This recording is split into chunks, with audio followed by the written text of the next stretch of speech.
las tierras de España, las grandes, las olas desiertas llanuras.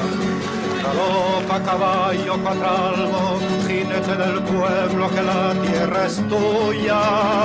A galopar, hasta enterrarlos en el mar. A galopar, hasta enterrarlos en el mar. A galopar, hasta enterrarlos en el mar. Nadie que enfrente, no hay nadie, que es nadie la muerte si va en tu montura. Galopa caballo cuatralbo, jinete del pueblo, que la tierra es tuya. A galopar, hasta enterrarlos en el mar. A galopar, Bienvenidos a todos a este acto homenaje a Miguel Calvo Alcázar, organizado por la Asociación Amanecer 31 en colaboración con el Ayuntamiento de Águilas. Quiero comenzar agradeciendo la colaboración y la asistencia de los miembros de nuestra corporación municipal, de representantes de SUMAR, comisiones obreras y de la Federación de Asociaciones de Memoria Histórica de la región de Murcia. Esta tarde nos acompañan amigos de Mazarrón, Cartagena, Murcia, Lorca y Archena. Especialmente mi reconocimiento para la Asociación Alumbra Alumbre, que en 2019 dio al ponente la oportunidad de presentar esta investigación en sus jornadas anuales y que en 2020 publicaron junto a otros interesantísimos trabajos en un volumen que podéis adquirir en la mesa que hemos habilitado en la entrada del Salón de Actos. Mi cariñoso saludo para los familiares de Miguel Calvo Alcázar, aquí presentes, muy especialmente para Juan y Joan, nieto y tataranieto respectivamente, cuya colaboración ha sido fundamental, siendo en este acto los grandes protagonistas. Espero que estemos a la altura de vuestras expectativas. Dice Almudena Grandes que es un error creer que la memoria tiene que ver con el pasado. Es una especialidad española. La memoria tiene que ver con el presente, porque si no sabemos quiénes somos, no sabemos quiénes queremos ser. Y tiene que ver con el futuro. Si no tenemos identidad, ¿cómo vamos a poder vivir? Lo que tiene que ver con el pasado es la historia. La memoria empieza donde termina la historia. Es precisamente la labor de Amanecer 31, recuperar la historia y la memoria de nuestro pueblo. Nuestros actos van siempre encaminados a la divulgación y a la puesta en valor de las personas y sus historias, las cuales, muchas de ellas, han sido silenciadas, dejándonos huérfanos de nuestro pasado. Reivindicamos el derecho y el respeto a recuperar nuestra historia. No queremos ser alguien que incomode, aunque así nos sentimos a veces cuando nos arrancan los carteles de nuestros actos o cuando nos etiquetan y encasillan políticamente para restarnos credibilidad. Somos amantes de nuestra historia, de nuestra cultura, de nuestras raíces y tradiciones. Buscamos aportar luz mediante una línea de investigación independiente, imparcial. Y nos reunimos esta tarde para rendir un merecido reconocimiento a un aguileño, Miguel Calvo Alcázar, 1882-1948. Fue fundador de la Agrupación Socialista Aguileña y concejal de esta en el periodo de 1931 a 1937. También fue fundador de la UGT como parte del Sindicato de Labradores. Pese al relevante papel que desempeñó en la política de los convulsos años 30, es un gran desconocido en la historia de nuestra ciudad. Originario de la pedanía de Cope, dedicó su vida pública a los vecinos del campo y a sus necesidades, llevando su voz al ayuntamiento durante su época de concejal, siendo perseguido por las autoridades franquistas y condenado a 20 años de prisión. Hoy conoceremos datos inéditos de su biografía, así como de la vida rural de Las Águilas de los años 30. Nos acercará a su historia Pedro Javier López Soler, historiador, investigador, profesor de secundaria y presidente de la Asociación Amanecer 31. Ha sido colaborador en diversas publicaciones y estudios y el año pasado publicó su primer libro, Banderas rotas, la proclamación de la Segunda República en Águilas, que, por cierto, estrena su segunda edición y lo tenemos a la venta en este acto, por si alguien del público todavía no lo tiene. Tras la conferencia de Pedro Javier, disfrutaremos de la actuación musical del poeta y cantautor Vicente Palau y recibiremos en el escenario a los familiares de Miguel Calvo Alcázar. Algunos de ellos se han desplazado desde Barcelona para asistir al homenaje que esta noche queremos rendirle a la figura de su antepasado. Estamos deseando conocer su biografía, del que ha sido una de esas personas anónimas que constituyen el motor silencioso de la historia. Adelante, Pedro Javier López Soler. Sube al escenario y...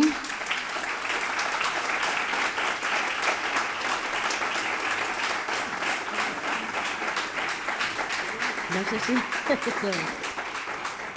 Vamos a empezar con el homenaje a Miguel Calvo Alcázar, la voz del mundo rural aguileño durante la Segunda República.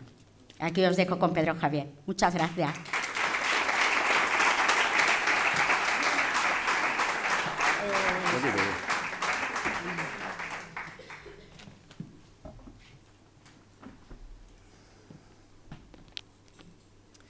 Buenas tardes. Gracias por acompañarnos un año más a esta ya tradicional cita veraniega con la memoria democrática. En el caso de hoy, para hablar de un hombre como Miguel Calvo Alcázar, cuya historia ha permanecido en un injusto olvido durante 75 años. No quiero repetir lo que ya ha dicho María en su presentación, pero sí quería hacer extensivo mi agradecimiento personal a todos los asistentes. Representantes públicos, miembros de la Corporación Municipal, miembros de asociaciones memorialistas, amigos y familiares. Y, por supuesto, a Juan, a Joan y al resto de los demás descendientes y familiares de Miguel Calvo Alcázar que hoy nos acompañáis. Para mí resulta especialmente emotivo teneros esta tarde aquí con nosotros. Agradecemos la asistencia, pero también tenemos que lamentar las ausencias, que en días como este claman al cielo y retratan. La memoria democrática no es privativa de unos pocos, no es de unos contra otros, como nos quieren hacer ver. Es patrimonio de todo nuestro pueblo, con independencia de su idea. Me vaya a permitir que haga una alusión especial, antes de comenzar la conferencia, a un grupo de personas cuyo compromiso me emociona y me da fuerza para seguir en esta dura batalla, en la que, de un tiempo a esta parte, siento que he dejado de estar solo para hacerlo en una inmejorable compañía. Me refiero a los socios y socias de la Asociación Cultural Amanecer 31, sin cuyo compromiso actos como este no serían posibles, ya sea pegando carteles, repartiendo hasta Villa más de 35 grados en el mercado, compartiendo por WhatsApp nuestras convocatorias, encargando las flores o invitando a sus amigos y familiares a acudir en nuestros actos. Siempre están al pie del cañón. ¿Qué sería de nuestra sociedad sin personas altruistas, comprometidas con las causas más justas y con la promoción de la cultura como ellos? Son los pequeños gestos los que construyen grandes proyectos. Gracias a María por el inmenso trabajo que has realizado y por poner voz en tu presentación a lo que muchos pensamos. Gracias también a Vicente Palau, quien nos acompaña un día más desde Yecla para conmovernos con su voz. Personas como Vicente sí que son imprescindibles de verdad, por su humildad, por su desinterés, no cobra ni la gasolina, y por su calidad artística y humana. Dicen que lo que hacemos no interesa, incluso que politizamos la historia. Toda excusa es válida cuando se trata de evitar afrontar las verdades incómodas. Quieren que nos avergoncemos de ser como somos, que nos sintamos ridículos por ocupar nuestro tiempo en rescatar del pasado acontecimientos y personajes ya olvidados, en vez de irnos a la barra de un bar o a tomar el sol en la playa, como si una cosa fuese incompatible con la otra. Arrancan nuestros carteles, insultan y tiran por tierra nuestro trabajo, pero siempre de espaldas, por lo bajini, porque para ofender también hay que estar comprometido. Nosotros siempre lo tenemos más difícil, pero precisamente por ello, cuando llegan días como este, nuestra satisfacción se multiplica. Y es que la alegría en la casa del pobre son más alegres. El trabajo que hoy os voy a compartir es fruto de una investigación de más de 4 años, que comenzó en 2019 y hoy culmina con este merecido homenaje. También aquí debo realizar una serie de agradecimientos personales a Noelia Cortés y a Juan Serrano Montalbán por acompañarme, y muy especialmente, y con las luces no veo nada, pero bueno, por aquí estará, muy especialmente también a José Pelegrín Navarro, sin el cual os puedo garantizar que esta tarde no estaríamos aquí reunidos.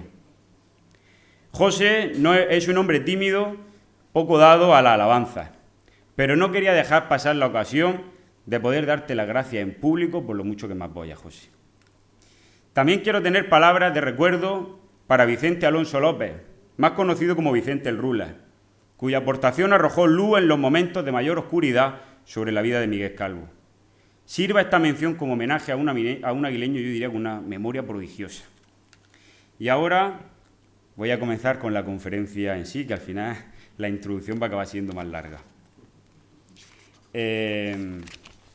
La conferencia, perdón, voy a poner la presentación.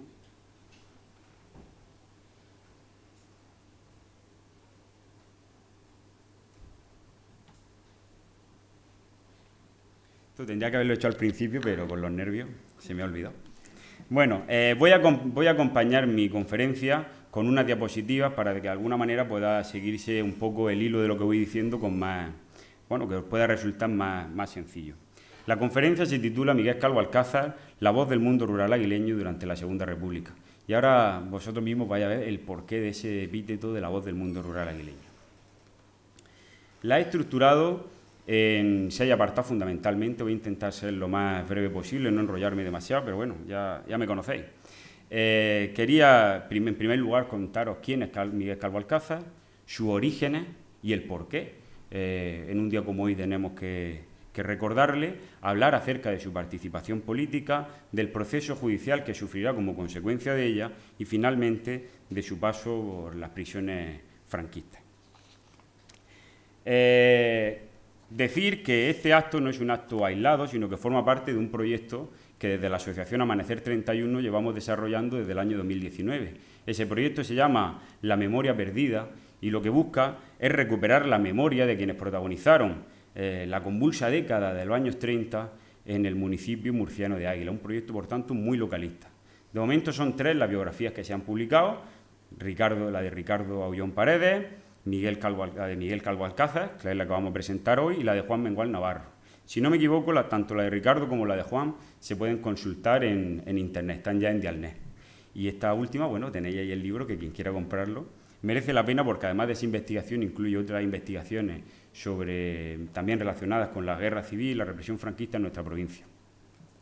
Y la cuarta investigación, que será la que, si todo sale bien, presentemos el año que viene, es sobre otro vecino de nuestro pueblo, Ginés Sala Serrano. Los objetivos que me marqué cuando iniciaba esta investigación, pues por un lado, unos objetivos, podemos decir, más generales, que eran profundizar en el estudio de la represión franquista en nuestro municipio. Cuando yo comencé esta investigación, yo partía de la idea de unos 20, 30 nombres de aguileños que van a pasar por las cárceles franquistas. La realidad es abrumadora. La investigación todavía no ha terminado, pero yo tengo ya nombres y apellidos de más de 300 aguileños que pasaron por las cárceles franquistas desde 1939, especialmente entre el año 39 y el año 45.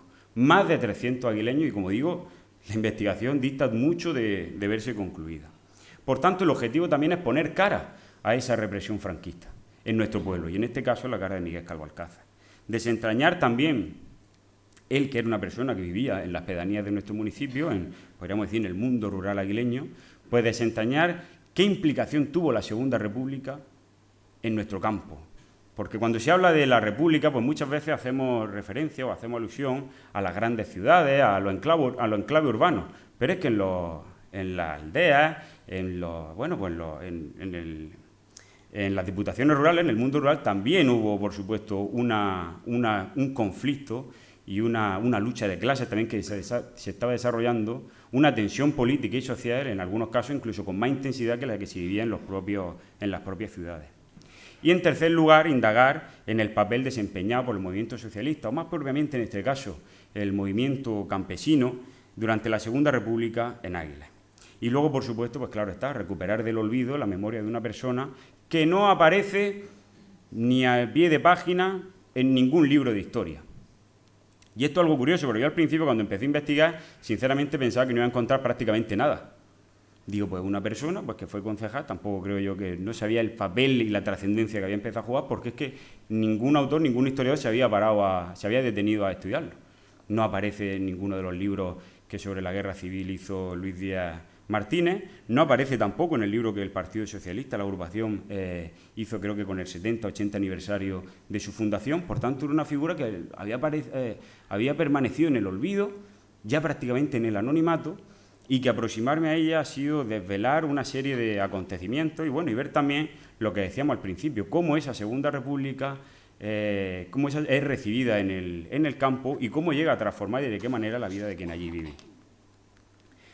Yendo ya a presentaros al auténtico protagonista de esta tarde, a Miguel Calvo, pues lo primero que tenemos que decir es que él nació en el siglo XIX. Él nació el 22 de enero de 1882 y lo hizo en el seno de una familia campesina, una familia oriunda de la Diputación de Cope. Y aquí tenemos una pequeña genealogía.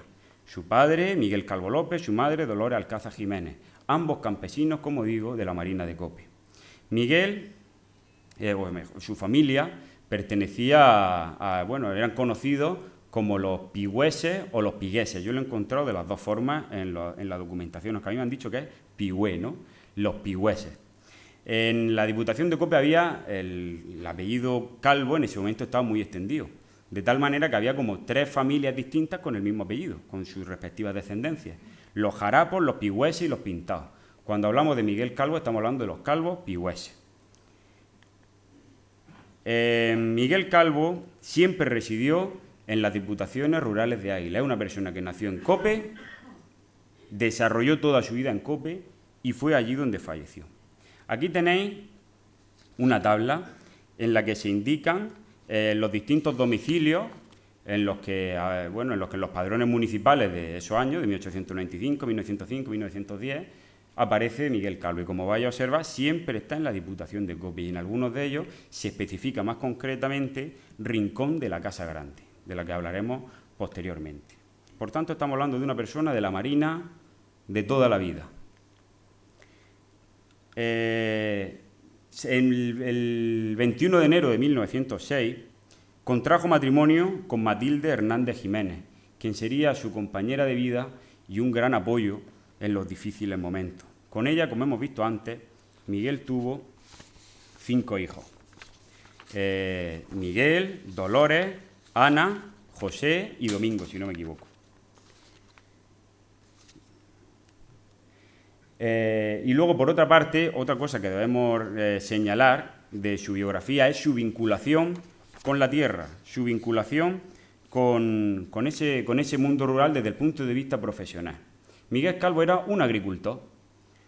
Ellos, como digo, residían en el Rincón de la Casa Grande, que es una de las mejores fincas que había en ese momento, podríamos decir, en la zona de Cope, porque esa finca tenía, si no me equivoco, un embalse, que tenía agua de manera permanente a lo largo de todo el año, algo que era una grandísima ventaja, porque en aquella época, como ahora, también uno de los problemas endémicos del campo aguileño eran las sequías.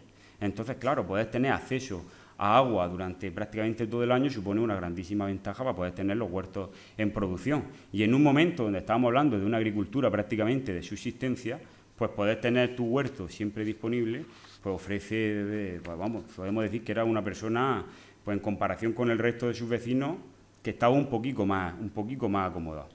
Él no poseía, las fincas que tenían eran herencia de su mujer. Su familia no era una familia propietaria, sin embargo, la familia de Matilde sí.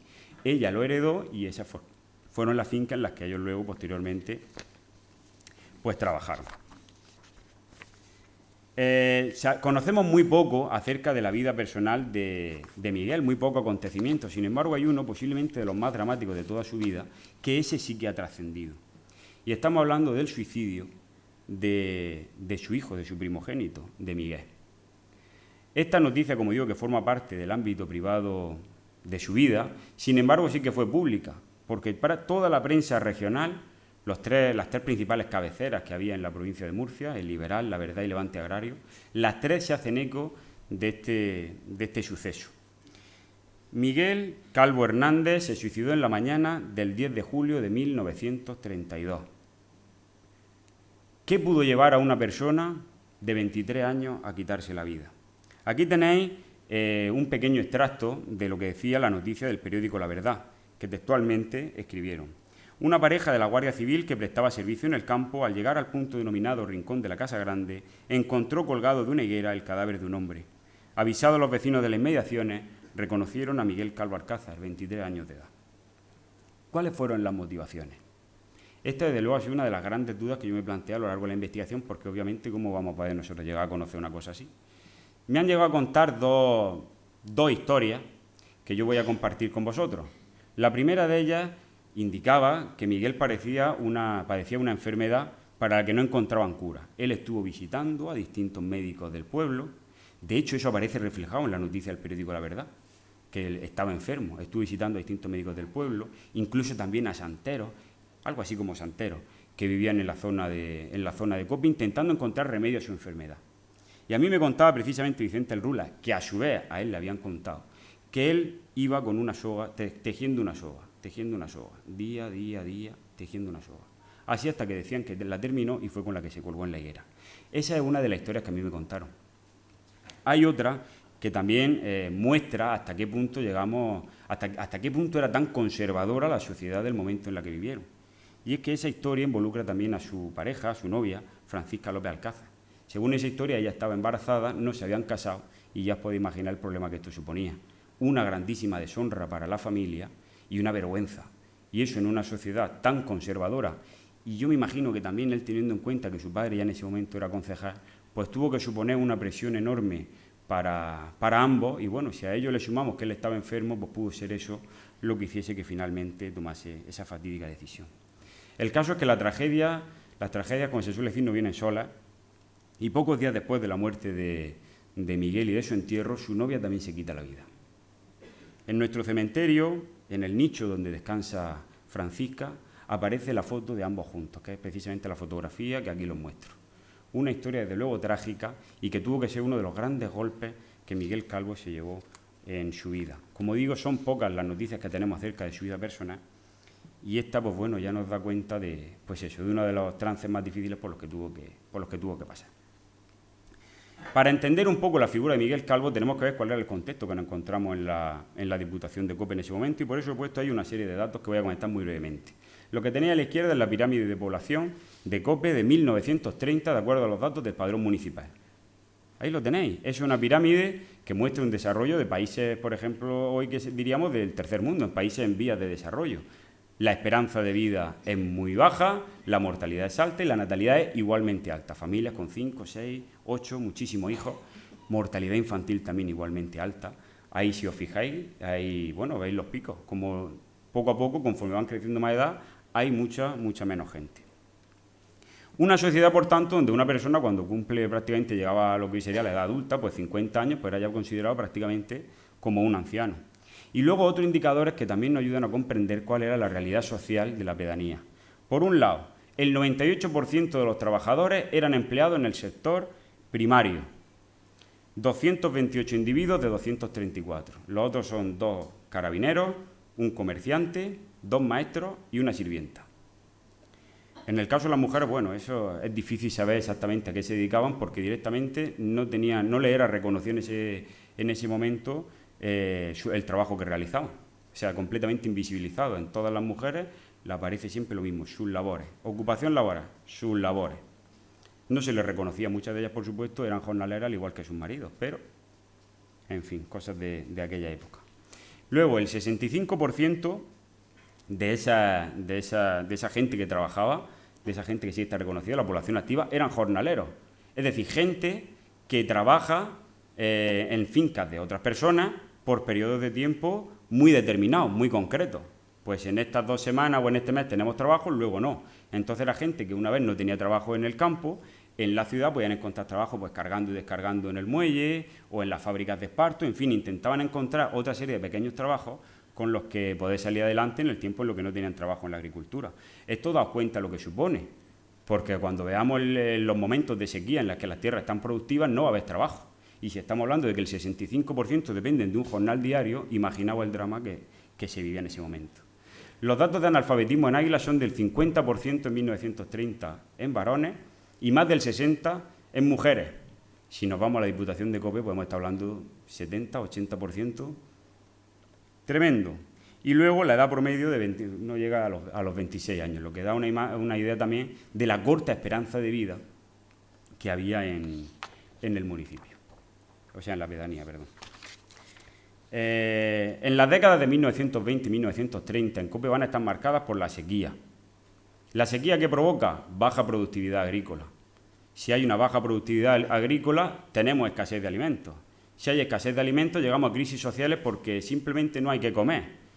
Y esas crisis sociales se ven agudizadas por el drama de desempleo que hace que mucha gente tenga que emigrar fuera de nuestro municipio. En la década de 1920 son miles los aguileños que se van de nuestro pueblo en busca de las oportunidades que no encuentran en él, que se van fundamentalmente a la zona de Cataluña, sobre todo a la zona de Barcelona, zonas industriales. Miles de personas que tienen que abandonar Águilas porque la agricultura, que era el motor de su economía en ese momento, pues simplemente no daba trabajo. La finca del Rincón de la Casa Grande, como digo, como he dicho antes, tenía una balsa con agua subterránea, lo que les permitía sí que poder producir, hombre, tampoco es que fuese aquello la cosa más... Pero bueno, por lo menos para ir viviendo, sí, para ir viviendo de alguna forma, desde luego mejor que las demás familias. Y aquí es donde Miguel Calvo empieza a, podemos decir, a ganarse el respeto y cierta admiración de la que llegó a disfrutar entre sus vecinos. Y es que él regalaba los alimentos de su huerta. Esto me lo contaba su nieto el otro día cuando nos vimos. Su abuelo, la gente venía a pedirle, porque es que estaban literalmente muriendo de hambre, y su abuelo le daba de lo poco que ellos podían, de lo que ellos podían cosechar. Obviamente, con el cuadro que describo, la conflictividad social estaba a la orden del día y no iba a tardar en estallar. Cope era un hervidero, era un polvorín de conflictos sociales que estaban al borde del estallido. En la década de 1920 van a ser constantes las movilizaciones que se van a dar en el campo, de jornaleros sin trabajo que vienen a la ciudad a pedir un empleo. Y aquí tenéis, por ejemplo, un recorte de una noticia que dice: y se han lanzado a la calle para pedir trabajo, que es el pan de ellos y de sus hijos. Cosas muy difíciles de conseguir, ya que la paralización es total y en los campos sedientos nadie abre un surco. Una noticia de 7 años después dice: llegan callados, sin alboroto, pero con el estómago vacío y muchas necesidades en sus casas. Y a estos hombres hay que darles trabajo, que es pan, y si así no fuera, es posible que la mansedumbre de estos hombres sea el prólogo de un drama al que pronto asistiremos. Estamos hablando de una situación de crisis social tremenda, la gente sin trabajo, sin poder comer, desde luego sin derechos que hoy serían básicos como el derecho a la educación, que eso puede permitir que sus hijos ascendiesen en la escala social, eso era completamente impensable, y desde luego sin sanidad ni ninguna otra prestación social. Estamos hablando de una situación de conflictividad. La gente se organiza, y esto es algo que quizá pueda sorprender, pero ahí encontramos, por ejemplo, el germen de la UGT en nuestro pueblo, a finales de la década de 1930, de 1920. En 1928, 3 años antes de la proclamación de la República, se constituye la UGT en Águilas. Los dos sindicatos principales en su constitución, además de ferroviarios, además de trabajadores portuarios, van a ser el Sindicato de Labradores, del que Miguel Calvo Alcázar fue uno de los fundadores y dirigentes, y la Unión Bracera, que era la organización que representaba a los jornaleros. Por tanto, lo que nos vamos a encontrar es que en los años previos a la proclamación de la República van a ser los jornaleros, la gente sin trabajo y especialmente la gente del campo, la que dé una movilización política en el pueblo que luego conducirá, como veremos, a que en las elecciones del 12 de abril de 1931, cuando los españoles recuperan el derecho al voto, pues se vean los resultados que ahí se dieron. Las elecciones del 12 de abril de 1931 se convocan después de un periodo dictatorial. En 1923 a 1930 tenemos la dictadura de Primo de Rivera. Al término de esta, la monarquía, entonces el rey Alfonso XIII, para intentar volver a la fórmula constitucional anterior, convoca unas elecciones de carácter municipal. El plan, ya sabéis, no sale, no desde luego tal y como estaba diseñado por Alfonso XIII, no sale, y lo que ocurre es que en las ciudades gana la República. En las ciudades, porque claro, siempre se ha dicho, en el campo generalmente la gente, y además esto era cierto, era más susceptible a las corruptelas y al clientelismo y a las corruptelas que se daban con el voto, a las alteraciones del voto, que después hablaré de alguna de ellas. El caso es que en estas elecciones del 12 de abril del 31 Miguel Calvo ya es candidato, y es candidato por la Unión de Republicanos y Socialistas, la conjunción republicano-socialista. Aquí tenéis los resultados de las 2 mesas electorales en las que él se presenta, porque entonces las elecciones no son como ahora, que podríamos decir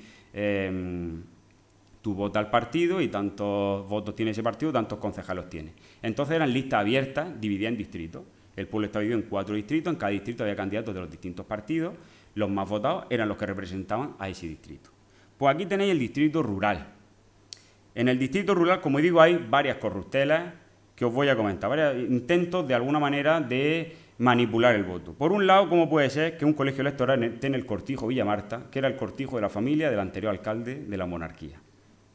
Tienes que ir a votar a la casa de tu amo. ¿Cómo es eso? Y luego, por otra parte, denunciaron que algunos de los votantes tenían el colegio electoral hasta más de 10 kilómetros de su casa de distancia. Intentaban, de alguna manera, ese voto rural que siempre habían controlado las oligarquías clientelares que había en Águila, pues seguir manteniéndolo. Y la realidad es que en una de las mesas lo consiguieron. La mesa de la sección segunda del Distrito Municipal Cuarto fue la única donde ganaron las opciones monárquicas. Una mesa, como digo, en las zonas rurales donde, como digo, el voto era más difícil de manipular. Sin embargo, en la otra, fijaos, una abrumadora victoria de la conjunción republicano-socialista con el 68% de los votos. En esto, desde luego, jugó un papel clave que Miguel Calvo Alcázar fuese el candidato de la conjunción. Los resultados de las elecciones son los que aquí se muestran. Victoria abrumadora. Republicanos y socialistas consiguen 2 de cada 3 votos en Águila. Victoria abrumadora. Y aquí tenéis lo que decía un extracto de la crónica que aparecía publicada en el diario El Liberal 3 días después.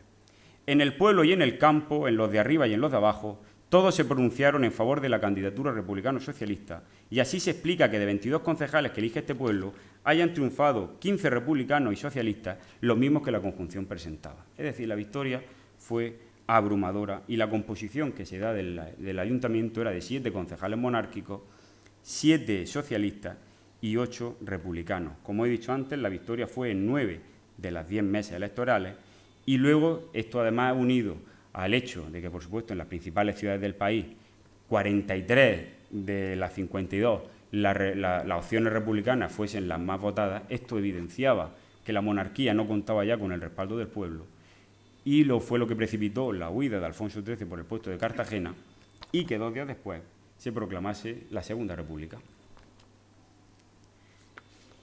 La fotografía que aquí se muestra, por cierto,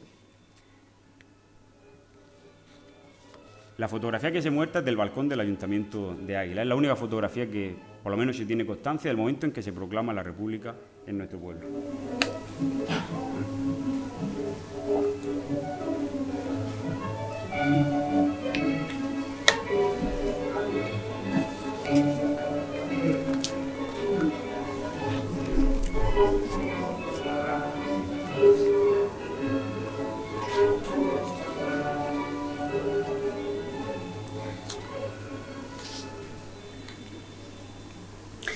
Resonante triunfo de la candidatura republicana plantea la crisis de la monarquía. En Águila se proclama también la República desde el 14 de abril y se forma un nuevo gobierno en el cual Miguel Calvo, pues por supuesto, estará representado como concejal, en este caso, del Partido Socialista. Podemos decir que Miguel Calvo fue el primer concejal jornalero de la historia de nuestro pueblo. Es verdad que él en origen, al tener una parcela de terreno, no sería propiamente jornalero, pero en su juventud sí que lo había sido. Fue a raíz del matrimonio con Matilde, ya también a una edad ya más madura, cuando ya sí tienen una finca, ya pues, podemos decir que pasan a esa categoría de propietario agrícola. Desde el 14 de abril de 1931 al 14 de octubre de 1937, Miguel Calvo desempeñará esta representación en nuestro ayuntamiento. Sí es cierto que su vida partidaria, podemos decir, dentro de la agrupación socialista, fue más reducida. Él nunca no formó parte del comité local del partido, no tuvo ninguna responsabilidad orgánica. ¿Por qué, por tanto, postularle como candidato en ese distrito?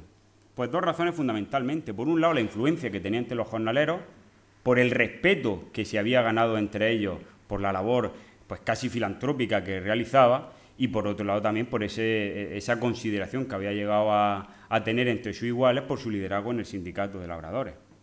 Y luego la otra razón es clara, candidato en un distrito rural, una persona que, como he dicho antes, había nacido en la Marina de Cope y seguía viviendo allí de toda la vida. Por supuesto, no pensemos que el hecho de que en una zona donde los terratenientes tenían un poder tremendo sobre las vidas de los vecinos que allí había, no pensemos que no iba a haber represalias, obviamente.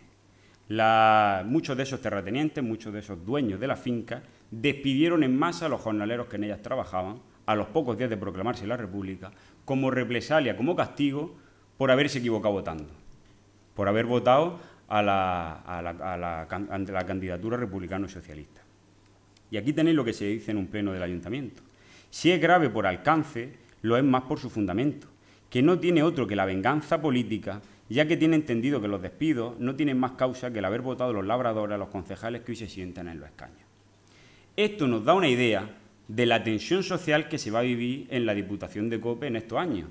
Va a haber una auténtica lucha de clase, una lucha de intereses entre un sector que hasta ese momento había controlado por completo la situación y una masa de jornaleros, de campesinos, de labradores que están empezando a impulsar un nuevo cambio. ¿Y de qué cambio hablamos? Pues muy brevemente para que veáis de qué manera la República tiene su plasmación en las zonas rurales. Por un lado, desde el punto de vista del trabajo, los decretos de laboreo forzoso y de términos municipales, es decir, las tierras se tienen que poner en producción, por un lado para que la gente pueda trabajar y por otro lado para que haya alimentación, y por otro la ley de términos municipales, la obligación de contratar a los trabajadores del mismo municipio mientras haya desempleado en ese pueblo, porque una práctica muy habitual por parte de caciques era, si estos trabajadores me dan el follón, yo los despido y contrato a los del pueblo al lado, que me van a dar menos follón seguro. Por otro lado, se va a aprobar el seguro de accidentes de trabajo y la jornada laboral de 8 horas, la prohibición de expulsar de sus tierras a pequeños arrendatarios y también la creación de los jurados mixtos compuestos por obreros y empresarios con el objetivo de mediar en los conflictos que se daban dentro de las empresas. Por supuesto, esto tenemos que cogerlo con pinzas. En muchos sitios esto era papel mojado, pero aquí están las reivindicaciones por las que van a pelear los jornaleros de su momento, porque se aplique. Desde el punto de vista educativo, de 1931 a 1936, los 5 años de República en paz, se van a crear 8 escuelas rurales en Águilas, 2 en Los Arejos, 1 en Barranco de los Asensios, 2 en la Cuesta de Goz, 2 en la zona de Calabardina, Garrobillo y 1 en Tébar. Desde el punto de vista sanitario, algo que yo no logro entender por qué no habían hecho antes, y es que el ayuntamiento subvencionaba una serie de medicamentos básicos a las personas que menos recursos tenían del pueblo. Pues bueno, eso solo se beneficiaba quien tenía residencia en el casco urbano, la gente que vivía en el campo no. ¿Qué va a ser de las primeras medidas que tome la República? No, a partir de ahora la gente del campo se va a beneficiar también de ese servicio. Imaginad esa sencilla medida, las implicaciones que eso va a tener en el campo.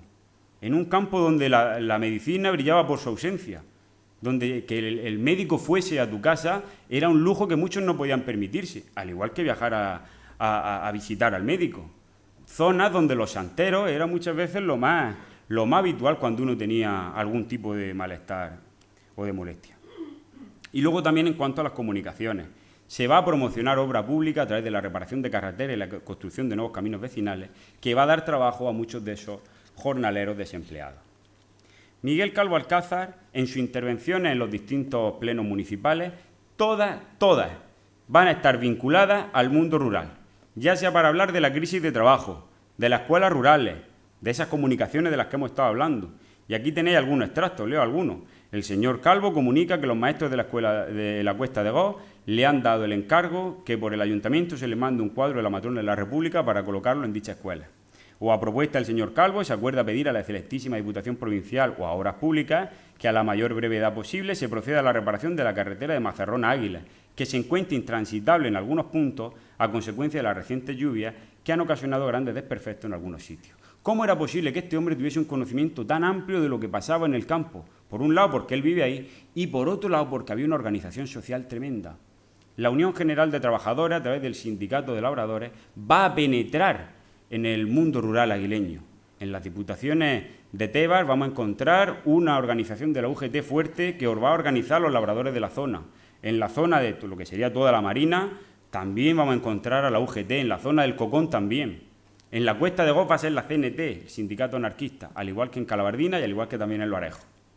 Es decir, había organización social y a raíz de la República los trabajadores son conscientes de los derechos que tienen y empiezan a organizarse para pelear por ellos. Esto es importante para entender después qué va a pasar durante la guerra y también qué va a pasar durante la represión franquista. Las elecciones del 12 de febrero de 1936, y damos ya un salto en el tiempo, suponen una abrumadora victoria para el Frente Popular. Esa victoria, también en Águilas, viene acompañada de una recomposición del Pleno del Ayuntamiento. Se va a formar un nuevo ayuntamiento a través de el gobernador civil de la provincia envía un delegado para que deponga, cese al ayuntamiento que en ese momento había, dominado por el Partido Radical, que era un partido republicano, pero más de centro-derecha, y que en algún momento había estado en alianza con los monárquicos. Recordad esa composición de 7 socialistas, 7 republicanos, 8 republicanos, 7 monárquicos. Pues el enfrentamiento entre socialistas y radicales hizo que en varios momentos los republicanos, para poder gobernar, tuviesen que apoyarse en los monárquicos. ¿Qué pasa? Cuando el Frente Popular gana las elecciones, se produce una recomposición de los ayuntamientos. Aquí en Águilas cesan a ese ayuntamiento y ponen uno nuevo, y así es como tenemos al primer alcalde socialista de la historia de nuestro pueblo, José Fernández Navarro. Pues Miguel Calvo va a formar parte ya de esa corporación municipal. Y ojo, porque de los 22 concejales que hubo en la corporación anterior, solo repitieron 4, y entre ellos estaba Miguel, lo que nos da cuenta de la importancia y del reconocimiento a la labor que había estado realizando. En este caso, Miguel Calvo sí que va a asumir ya más tareas de gobierno, va a ser nombrado miembro de la Comisión de Vías, Obras, Policía Urbana y Rural. Como siempre, él muy vinculado al mundo rural. Y aquí tenéis la composición de ese ayuntamiento que se nombra en febrero del 36. 19 concejales socialistas y 3 de la Unión Republicana, que lo que muestran es la relación de fuerzas que había en el Frente Popular local, donde ahí el PSOE tenía la abrumadora mayoría. Estábamos ya en los prolegómenos de la guerra. En julio de 1936, un grupo de militares se sublevan contra el gobierno legalmente constituido de la República, y la derrota de ese golpe de Estado, una derrota que es posible gracias a las organizaciones sindicales y a la organización de los trabajadores, que son los que les van a hacer frente en las grandes ciudades, esa derrota deja a España dividida en 2 zonas. Una zona donde han triunfado los golpistas y otra zona que sigue siendo leal a la República. Ese es el inicio del gran drama del siglo XX español, la Guerra Civil. Águilas se va a mantener leal al gobierno de la República durante todo el conflicto, durante toda la guerra. Y esto es una cosa curiosa, porque yo he escuchado varias veces pues historias que me han contado, como que la gente, hay algunos que tienen como la concepción de que como era una guerra civil, pues venían a tu casa los republicanos, entonces ya eras republicano, o venía el sublevado y entonces ya te ibas con los sublevados, y no es así. Águilas fue leal a la República hasta el último momento. Aquí no entran las tropas franquistas hasta el 12 de abril de 1939. Hacía ya 12 días que había terminado la guerra y aquí todavía no habían llegado los franquistas. Posiblemente uno de los últimos municipios en rendirse ha sido el de nuestro pueblo, también por las características geográficas que tiene.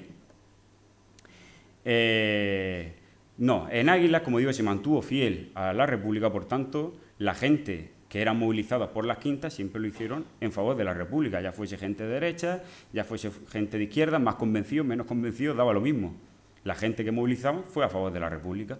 ¿Quiere decir esto que no hubiese aguileños luchando en el bando sublevado? Pues hombre, claro que lo hubo. Aquellos que se evadieron, que se fueron a la zona nacional y se alistaron allí. Bueno, durante la guerra se va a producir una nueva recomposición del ayuntamiento. Ya deja de llamarse ayuntamiento y se va a llamar Consejo Municipal. Entonces tiene un rol más administrativo que político. Podríamos decir que vamos a encontrar una dualidad de poder en nuestro municipio. Por un lado, el Comité del Frente Popular, que se va a encargar de las decisiones más políticas, y por otro lado, el Consejo Municipal, que se va a ocupar de los asuntos más administrativos. Miguel Calvo va a seguir formando parte de las instituciones locales, pero esta vez lo va a hacer como suplente, como consejero suplente de Salvador Montalbán Mira, que fue propuesto por la UGT, puesto que en ese Consejo Municipal vamos a tener representados de manera prácticamente equitativa al PSOE, a la UGT, a la CNT, a la FAI y al Partido Comunista y a Unión Republicana. Una representación de todas las organizaciones políticas que había en el pueblo en ese momento. Y él, como digo, Miguel Calvo, será suplente propuesto por la UGT, lo cual nos da también una pista de que el papel que él desempeñaba era un papel más sindicalista que como dirigente político propiamente dicho. Y luego, muy importante, ejercerá como delegado del Comité Agrícola del Campo. Durante la guerra, Miguel, en sus funciones de delegado, va a realizar varios trabajos para el Frente Popular, en los que básicamente se va a encargar de controlar cómo era la producción agrícola en nuestro pueblo.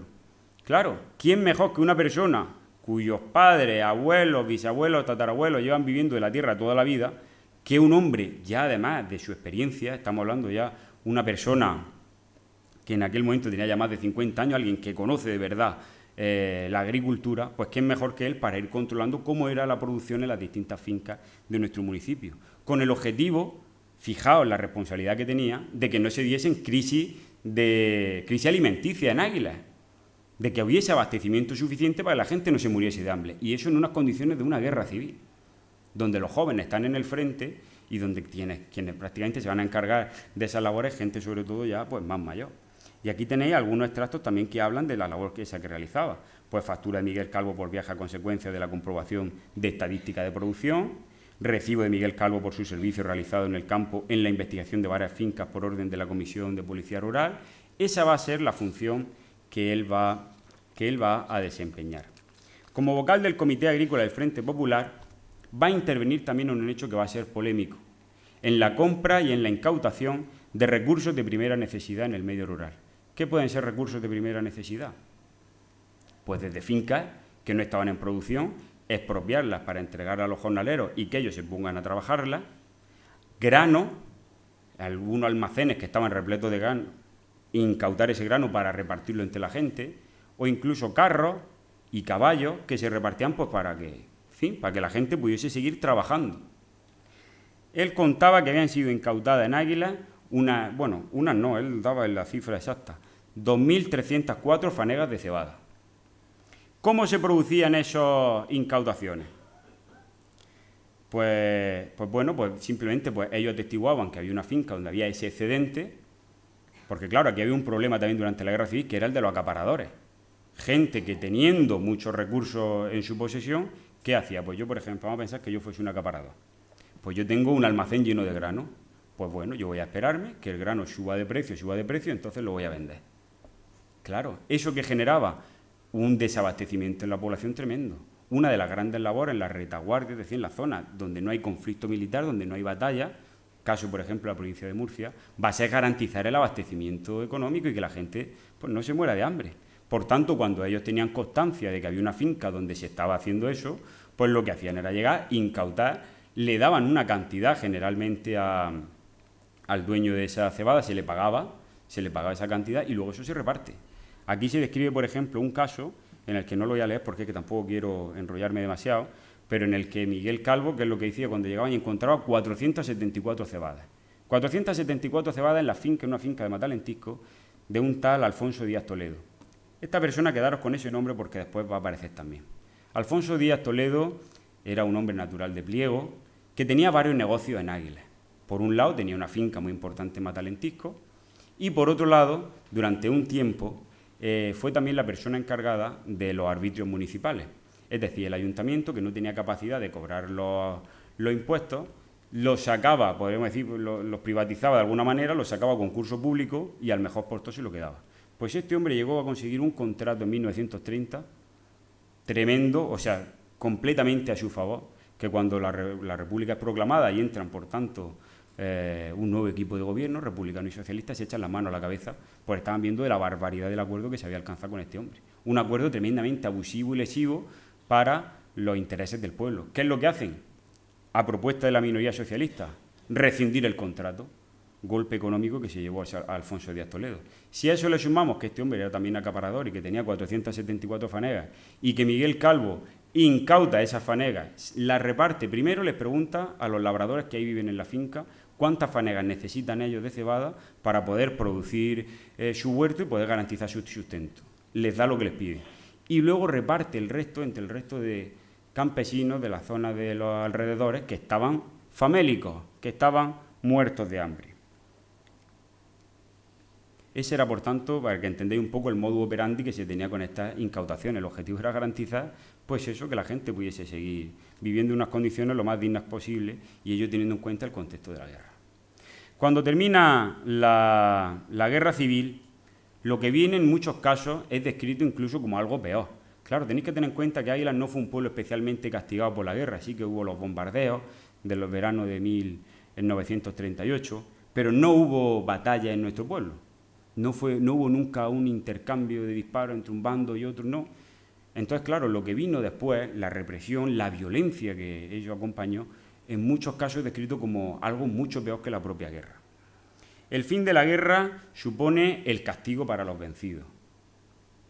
En Águilas, como digo, la investigación todavía no se ha cerrado, pero, vamos, seguro, más de 300 aguileños represaliados, pero eso ya con nombre y apellido. Pero es que yo creo que conforme siga avanzando podremos estar hablando de 400 y quién sabe si hasta 500. Poneos a pensar en familia, en un pueblo en ese momento de unas 15.000 personas. ¿Quién se escapó de la represión franquista? ¿Qué familias de nuestro pueblo consiguieron huir de ese drama? Si el que más o el que menos va a tener alguna persona relacionada. Porque claro, está por un lado la represión que nosotros, los historiadores, pues podemos de alguna manera descubrir, que es la que está sobre los papeles. Pero claro, luego hay otra represión de la que no se ha dejado testimonio, que seguir su rastro es mucho, mucho más complicado.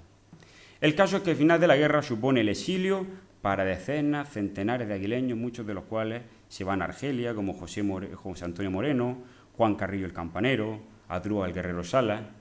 Otros se van a Europa, Juan de la Rea Carmona se va a Edimburgo, Víctor Egea Zamora y Isidoro Aragonés Escubo se van a Francia y el desenlace que le espera es igualmente terrible, víctimas de los campos de exterminio nazi donde fueron cruelmente asesinados. Los que se quedaron en Águilas, los que no pudieron huir, no le esperaba tampoco un destino muy prometedor. Por un lado, el fusilamiento. Francisco Gilaber Pérez, Mariano Maldonado y José Antonio González son los conocidos. Nosotros hemos ido descubriendo más casos de fusilamiento de los que no se tenía constancia. Por otro lado, el encarcelamiento. Si hemos dicho que hay más de 300 represaliados, son más de 300 personas que pasaron por las cárceles de Franco. Ricardo Ollón Paredes, Pedro Sicilia Martí, que fue uno de los fundadores del PC, Francisco Estrada, del sindicato de la CNT, Teresa Rubio, que era militante también del Partido Comunista y una de las fundadoras de la Asociación de Mujeres Antifascistas, la primera organización, podríamos decir, de carácter feminista que hubo en nuestro pueblo, también con 20 y pocos años fue condenada a 12 años de cárcel. Rafael Carrillo Pernía, el último alcalde de la República en Águilas, o Salvador Montalbán, la persona a la que Miguel Calvo sustituía en los plenos del ayuntamiento. Y luego también los casos de exilio interior, que esta es otra cuestión ya que está muy poco estudiada, que es a la gente a la que condenaban a irse, a lo mejor a, no sé, aquí por ejemplo el caso de Agustín Martínez lo condenaron a irse a Sevilla. Una persona ya anciana a Sevilla, de repente ahí, pumba, ahí te hemos plantado. Sin recursos, sin dinero, sin nada. ¿Qué creéis qué final pudo tener esta persona? Pues murió como un mendigo. Esa es la crudeza de la represión franquista. El 22 de mayo de 1939, Alfonso Díaz Toledo, la persona de la que hablaba antes, denuncia a Miguel Calvo ante la Guardia Civil, siendo de este detenido 2 días después. El motivo de la denuncia, la incautación de las 474 fanegas de cebada. ¿Cuáles eran, por tanto, las motivaciones de Alfonso para denunciar a Miguel? Por un lado, que hubiese apoyado que le quitasen el contrato tan beneficioso que tenía con el ayuntamiento. Por otro, que le hubiesen expropiado la cebada y se la hubiesen repartido entre los campesinos. Motivos, por tanto, puramente economicistas. En el proceso judicial, en el sumario 4.855, en el que se va a juzgar a Miguel, él no va a estar solo, va a estar acompañado por otras 3 personas más. Es decir, en un mismo juicio se juzgan a 4 personas que viven en las diputaciones rurales de nuestro pueblo. Por un lado, José García Mota, que fue pedáneo de Peñarrubia, miliciano de la CNT y miembro del Comité de Incautaciones de Fincas Rústicas. Esta persona fue condenada a 12 años de prisión. Por otro lado, Ginés Miras Carrasco, miliciano de la UGT, que intervino en la incautación de una finca. Esta persona fue condenada a 9 años de prisión. Y por otro, Domingo Miras Oliva, también miliciano de la UGT, que intervino en incautaciones de fincas rústicas. Otros 9 años de prisión. El delito, por tanto, de esta gente, haber militado en una organización sindical, la UGT, y haber participado, bueno, en este caso en las incautaciones de fincas, que como hemos visto era para ponerla en producción y que la gente simplemente pudiese vivir. Su delito en muchos casos fue simplemente intentar sobrevivir en las mejores condiciones a un contexto que nosotros no podemos ni tan siquiera imaginarnos.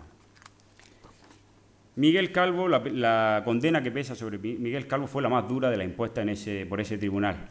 Condenado a 20 años de cárcel y un día. Miguel Calvo hubiese salido de prisión, si no me equivoco, hice el cálculo, creo que con 78 años, o una cosa así, cuando lo juzgan creo que tenía 58, pues hubiese salido con 78 años. Estaban condenándolo a muerte en una cárcel si se hubiese cumplido esa pena. Y más con cómo eran las cárceles franquistas de ese momento. Zonas completamente hacinadas, sin ningún tipo de higiene, donde la epidemia de tuberculosis y otras enfermedades eran frecuentes entre los reclusos y se extendían con una rapidez pasmosa, donde la gente moría de hambre y si sobrevivían era gracias a lo que los familiares les podían entregar, donde la violencia era el mecanismo y el terror eran los mecanismos de control para los reclusos, asesinatos selectivos, pues porque sí, para generar un pánico y un terror entre la población reclusa y que por tanto no pudiesen rebelarse. Obviamente estamos hablando de presos políticos, no estamos hablando de presos comunes, no estamos hablando de gente que hubiese asesinado, no estamos hablando de gente que hubiese ladrones, no, estamos hablando de gente, presos políticos, que por la militancia y por la labor política que realizaron fueron encarcelados y en este caso a 20 años. De poco sirvió que hubiese más de 15 declaraciones a favor de Miguel Calvo Alcázar, algunos de ellos de falangistas del pueblo, reconociendo que este hombre era un buen hombre y que no había hecho nada malo. De poco sirvió, por ejemplo, la declaración de Miguel Díaz Valdés, notario en Águila y una persona de derecha, que decía: la actuación de aquel no fue cruel ni sectaria, antes al contrario, que evitó mucho exceso y que si otra persona hubiese desempeñado aquel cargo, hubieran sido mucho mayores los atropellos, excesos y despejos verificados. De poco sirvió 20 años de prisión. Miguel me contaba su nieto que decía que la política le metió en la cárcel y que era la política la que tenía que sacarlo de allí. La realidad es que el drama de la represión franquista en la familia Calvo Alcázar no se cierra con Miguel. También uno de sus hijos se ve ante un tribunal militar, Domingo Calvo Alcázar. Este va a ser juzgado junto a Asensio García Carrasco, Alfonso López López, Juan Sánchez Rubio, Francisco y Domingo Rubio Hernández, Diego Pérez Hernández, Domingo Hernández López, Sebastián Alonso Alonso y José y Benito Hernández Pérez. Fijaos qué cantidad de gente juzgado por un mismo tribunal en un mismo sumario. Su delito, que poseen una escopeta. Aquí hay gente que vive en el campo, que ha vivido en el campo toda la vida. En aquella época, una escopeta era lo mínimo que tenía uno en su casa. Una persona que vivía en el campo. Escopetas para cazar, escopetas por si había ataques de, de lobos, de zorros, de lo que fuese. Si es que hasta el ayuntamiento de aquel momento daba una compensación a aquellos que matasen un lobo. O sea, todo el mundo tenía una escopeta. ¿Qué es lo que pasaba? Que el nuevo ayuntamiento aguileño, falangistas, temían, puesto que Águila era un pueblo que había sido muy leal a la República y donde las organizaciones republicanas, especialmente los socialistas, tenían una gran implantación, temían que pudiese haber una rebelión en algún momento. Sabían que había mucha gente que estaba armada y lo que querían era requisar todas las armas para evitar que eso pudiese ocurrir. Estamos hablando de 1939. De ahí nadie sabía que la dictadura iba a durar casi 40 años. Ahí se estaba esperando el desenlace de la Segunda Guerra Mundial para si perdían Hitler y Mussolini. Esperaban que en España podría haber como que podría echar una mano a las potencias aliadas y poner fin también a la dictadura aquí. Claro, pues muchos se murieron esperando. Eso desde luego no ocurrió. El caso es que todas estas personas fueron condenadas a 6 meses y un día en un juicio completamente absurdo. Porque ellos le acusaban de tenencia ilícita de armas porque habían publicado hacía 2 semanas un bando en el ayuntamiento que obligaba a toda persona a entregar las armas que tuviese. Claro, tú pones un bando en el ayuntamiento y la gente que vive en Cope en 1939 se va a enterar a la semana, claro que sí. Mucha gente no se enteró y es lo que la mayoría de ellos decían, que no tenían constancia de que había que entregar las armas. Pues aún así fueron condenados a 6 meses de prisión. El periplo de Miguel Calvo por las cárceles franquistas aparece descrito en esta tabla. Empieza en la prisión del partido de Lorca, pasa a la prisión provincial de Murcia, llega a la prisión central de Totana y luego también está en la prisión del partido de Lorca nuevamente, donde ya termina. La prisión central de Totana. Esa era la cárcel, posiblemente unas condiciones más duras de las que se van a dar en nuestra provincia en los primeros años de la dictadura. Una cárcel completamente hacinada, donde se multiplica el número de personas, o sea, vamos a decir, un ejemplo tonto, si la cárcel era para 100 personas, ahí había 500. Miguel decía que prácticamente no podían casi ni acostarse. Testimonios de otros represaliados en esa prisión cuentan que se tenían que turnar. Yo me acuesto, tú te pones de pie y luego yo me pongo de pie para que tú te puedas acostar. La gente pasaba hambre. Me contaba también su nieto que su hija le llevaban comida, pero claro, sin tener nunca la certeza de que esa comida llegaba efectivamente a su padre, o esa comida donde podía llegar, porque claro, tiene que pasar el filtro de los carceleros. Condiciones inhumanas que se ven reflejadas en el hecho de que él va a tener que ser hospitalizado 2 veces. Por un lado, en 1940, por problemas pulmonares, y por otro lado, en 1942, puesto que enferma de tuberculosis. En la cárcel enferma de tuberculosis. Vamos a darnos cuenta de las condiciones tan terribles que se vivían en ese momento en las prisiones.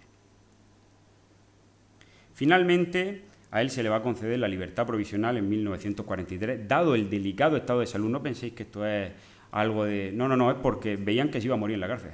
Le dan la concesión para la libertad provisional para que pueda volver a su pueblo y finalmente le conceden el indulto en 1946. Lo del indulto no es una gracia, no, es que acababa la Segunda Guerra Mundial, los aliados de Franco habían sido derrotados y Franco tenía que hacer un guiño de que esto no era tan terrible como se decía, por tanto concedió muchísimo indulto a muchos de los represaliados de la dictadura y entre ellos, pues bueno, a Miguel Calvo. Miguel, desde el 24 de mayo de 1939, en que empieza su particular infierno, hasta el 19 de diciembre del 43, pasa 1.683 días encarcelado. 1.683 días. Terrible. Por el simple hecho de en un contexto tan adverso, en puesto de haber ido a lo suyo, que yo pensando en las características, en las condiciones económicas, digo, una finca más o menos productiva, podría haber ido por completamente a la suya, haber dicho, bueno, los demás que se busquen la vida, que yo creo que me la voy a poder ganar bien. Sin embargo, por ese carácter altruista, filantrópico, solidario, que es lo que le motiva finalmente a meterse en política representando a sus iguales, a los labradores de la Diputación de Cope, eso es lo que le va a llevar a estar en prisión. Ese es el pago que recibe esta persona por haberse implicado y de la manera que lo hizo en uno de los contextos posiblemente más adversos por los que ha atravesado este país desde luego en los últimos 100 años. Regresa a Águilas con un estado delicado de salud y en sus últimos años de vida padece un cáncer de garganta que le imposibilita comer sólido, prácticamente todo lo que ingiere tiene que ser líquido. Y fallece poco después de ser librado de prisión, el 19 de febrero de 1948, es decir, hace 75 años. Fallece, muere en extrañas circunstancias. Y esto lo quería compartir con vosotros. No sabía si compartirlo, pero porque claro, no tengo la certeza. Pero bueno, por eso vamos a decir en extrañas circunstancias. De acuerdo a su certificado de defunción, la causa es un edema agudo de pulmón. Sin embargo, como me dijeron, padecía de problemas de garganta, de un cáncer de garganta. Pero bueno, cuadra también que fuese un edema agudo de pulmón, puesto que como él ya había tenido problemas respiratorios cuando estuvo en prisión, pues es posible que viniese enfermo y que eso finalmente fuese el detonante. El caso es que él muere durante una operación médica en su casa. Él estaba ya muy mal, vienen unos médicos del municipio, cuyo nombre vamos a omitir, y fallece durante la operación. Claro, aquí hay una cosa que salta la alarma y es un testimonio, si no recuerdo mal, a mí me dijeron que de Matilde posiblemente fuese alguno de sus hijos, no lo sé, yo creo que era de Matilde, de su esposa, que decía que durante la operación, que los médicos estaban en la habitación solos con él, ella escuchó en la puerta cómo un médico le decía al otro, ponle una dosis de esto, que con esto ya nos lo cargamos. Extraño, pero claro, ¿cómo se puede demostrar eso? Yo recurrí a las fuentes documentales y entonces voy a mostrar qué es lo que encontré y por lo que yo digo que al menos fue en extrañas condiciones. Su muerte no es la única muerte extraña que se produce en Águila en aquellos años. Aciclo Díaz, hijo de Francisco Díaz Romero, uno de los fundadores de la banda de música de nuestro municipio, pues era también represaliado por la dictadura y estaba en el Hospital de Sangre de San Francisco cuando de repente muere, y muere por una enfermedad, muere por complicaciones con la diabetes que padece. Según se dice textualmente en el sumario, por la negligente actuación de los sanitarios. no es el único caso que extraña. También tenemos el de Salvador Montalbán Mira. Esta persona, que como digo, fue consejero de Agricultura del 37 al 39 en nuestro pueblo, fue encarcelada en la prisión que se habilita aquí en Águilas y un día amanece ahorcado en la celda. ¿Cómo va a tener un preso, un recluso, acceso a una soga? Se va a ahorcar y nadie se da cuenta. Claro, cuando esto uno lo pone en su contexto, se da uno cuenta de que esos supuestos ahorcamientos en prisión eran más frecuentes de lo que uno se piensa en aquellos duros años y en aquellas prisiones franquistas. Y en muchos casos eran motivados por las palizas que esa gente recibía por parte de los carceleros, que cuando no la resistía lo que hacían era ahorcarlo para decir no, se ha ahorcado. Luego viene el médico de turno, certifica que efectivamente se ha ahorcado y aquí no hay nada que investigar. Entonces, claro, teniendo en cuenta esos antecedentes, me puso ya en, bueno, pues esto puede ser que sí que haya algo más que simplemente que falleciese en una operación. El caso es que su defunción no fue inscrita en el registro parroquial, y eso que fue enterrado en el cementerio católico. Él era un católico practicante, se casó por la Iglesia Católica, sus hijos estuvieron bautizados, él mismo estaba bautizado. ¿Por qué, sin embargo, no aparece inscrito en el registro de defunciones de la parroquia, cuando ha enterrado en el cementerio, como digo? Pero es que en el libro de inhumaciones del cementerio no aparece la causa de su muerte. Te encuentras tal persona muerta, la causa, tal muerta, la causa, tal, y de repente un hueco en blanco en la suya. Y pasas página y página y página y es el único hueco en blanco que hay. ¿Por qué? Es extraño. Y luego, por otra parte, lo que ya más me sorprendió es el hecho de que en el registro civil, cuando es inscrita la defunción, tiene que haber una persona que es como la que pide que se le inscriba, la que da fe, que es generalmente un familiar, de que ha fallecido. Pues en este caso no es ningún familiar. En este caso es una persona que dice que es vecino. Tengo por aquí bueno, igual. Una persona que dice que es vecino y que él que da fe de que ha fallecido y que ha fallecido exactamente como ahí dice, por un edema pulmonar. Esa persona no firma porque dice que es analfabeto. Cuando una persona es analfabeto firma con la huella dactilar. No hay firma de la huella dactilar. Pero es que preguntándole a la familia, preguntando a la gente que vive en la Diputación de Cope por el nombre de esta persona, ninguno lo conocía y eso ya sí que es muy raro. ¿Quién era, por tanto, esta persona que firmó? En fin, son una serie de cosas que, unido a eso que escuchó Matilde, pues hombre, a uno le hacen sospechar un poco. No se puede, desde luego, determinar que así fuese, no se puede determinar. Pero por eso decimos que falleció, por lo menos, en extrañas circunstancias. Daos cuenta, una investigación que comenzó en 2019, que cuando yo comencé no había nada escrito sobre esta persona, que yo tampoco esperaba encontrar gran cosa. Daos cuenta todo lo que desentraña, todo lo que hay detrás de esta biografía. La vida de Miguel Calvo es un fiel testimonio de la agitada década de 1930. A través de su trayectoria vital desentrañamos la trascendencia que el mundo rural tuvo en el desarrollo de la Segunda República en el municipio murciano de Águilas. Su compromiso político como concejal y dirigente sindicalista le pasó factura al término de la Guerra Civil.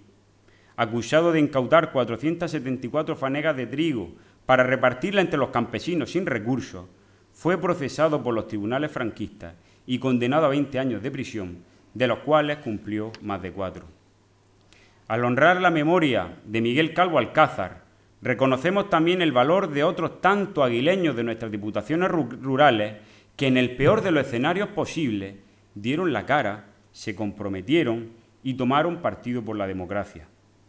Hoy recordamos también a Antonio y a Miguel Carrasco García, a Joaquín Díaz Calvo, a Pedro Díaz Piñero, a José García Mota, a Domingo Jorquera Asensio, a los hermanos Méndez Laurel, a Benito Pérez Piñero, a Juan López Navarro o a Manuel Navarro Calvo y un largo etcétera. Recordamos a toda una generación de aguileños que fue golpeada primero por la guerra y luego por la dictadura. Miguel Calvo fue una persona humilde que luchó por unos ideales que creía justos. No fue un criminal, aunque fuese sentenciado judicialmente. En cambio, sí que fue una víctima de la etapa más oscura de nuestra historia reciente. Dignificar la memoria de personas como Miguel, que como Miguel defendieron una sociedad más justa, más igualitaria, es hacer justicia con nuestro pasado. Muchas gracias.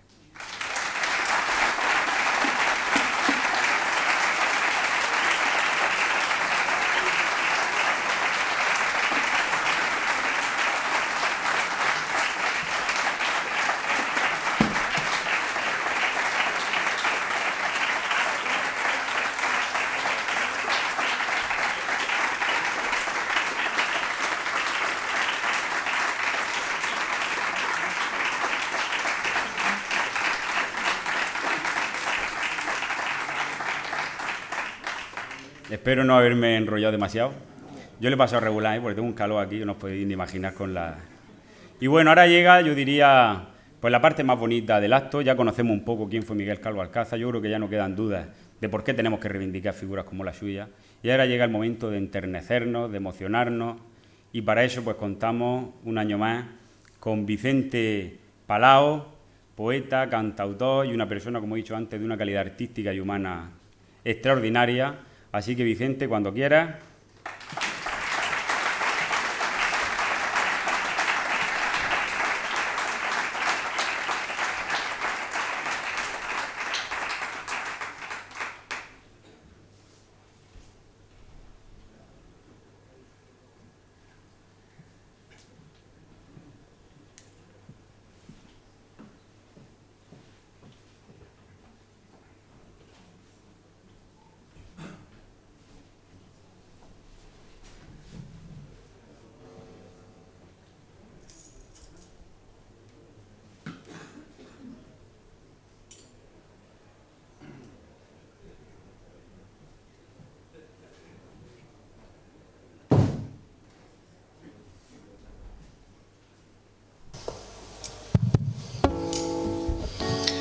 Bueno, muchas gracias, Pedro Javier, por este gran trabajo que has realizado, y también a la Asociación Amanecer 31, de nombre tan evocador. ¿Se oye bien? Para los que nos sentimos republicanos. Gracias, digo, por contar conmigo una vez más para este acto de recuperación de la memoria histórica, hoy en la persona de Miguel Calvo Alcázar, que sin duda merecía un acto de estas características. Fue uno más entre tantos como hubo en aquella España, comprometido con su tierra, con su tiempo, con su familia, con sus compañeros del campo, los desposeídos, los pobres, hoy diríamos los vulnerables, que tuvo la opción, y no lo dudó, de comprometerse para mejorar sus vidas, y lo hizo legítimamente, asumiendo un trabajo institucional que las urnas le otorgaron en nombre de la democracia y la libertad. E incluso cuando los rastreros y potentados, los eclesiásticos y los militares decidieron acabar con esa democracia recién estrenada.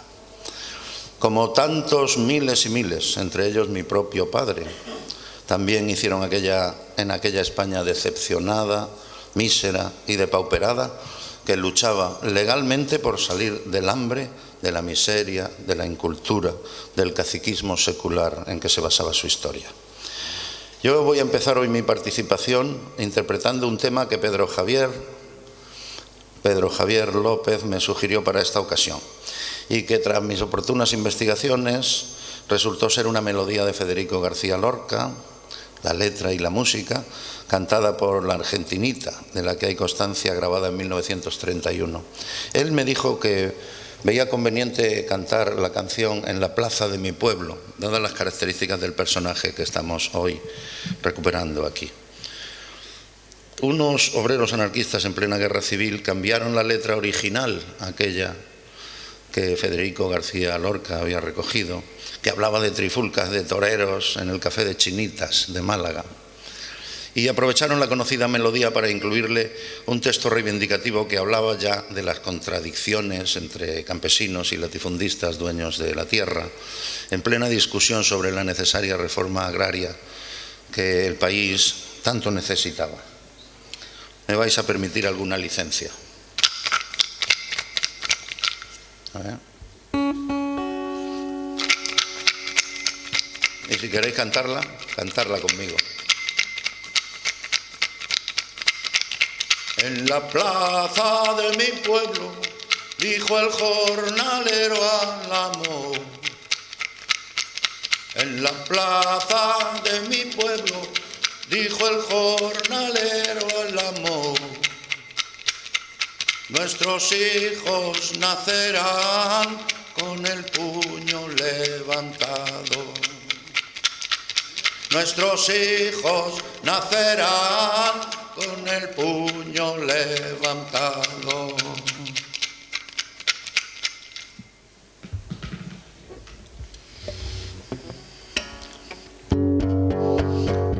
Esta tierra que no es mía, esta tierra que es del amor. Esta tierra que no es mía, esta tierra que es del amor. La riego con mi sudor, la trabajo con mis manos. La riego con mi sudor, la trabajo con mis manos.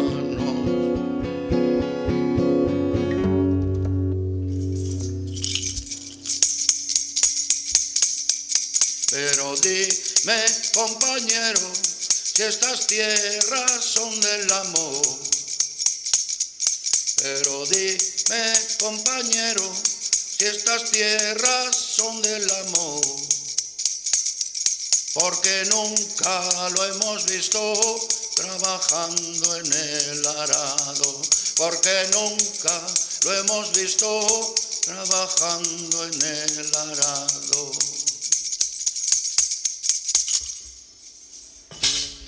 Con mi arado abro los surcos, con mi arado escribo yo. Con mi arado abro los surcos, con mi arado escribo yo. Páginas sobre la tierra de miseria y de sudor. Páginas sobre la tierra de miseria y de sudor. La plaza de mi pueblo, dijo el jornalero al amor. Nuestros hijos nacerán con el puño levantado. Nuestros hijos nacerán con el puño levantado.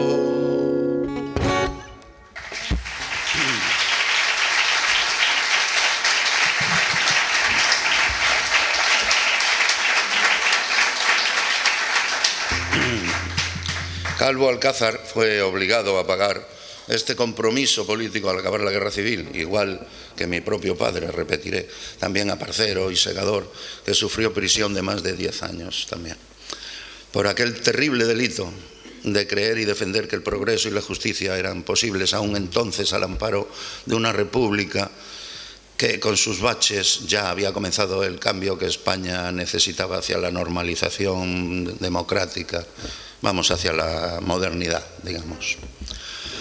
Pero por todos ellos que sufrieron prisión por sus nobles ideales van esta próxima canción, donde he juntado dos.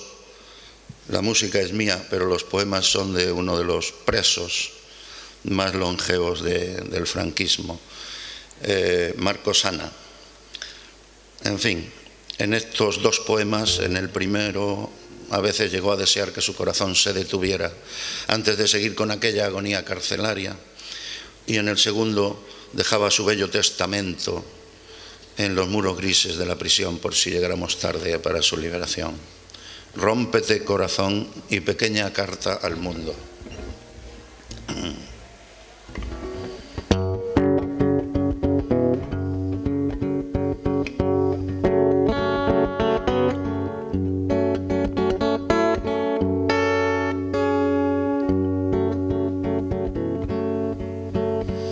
Rómpete, corazón,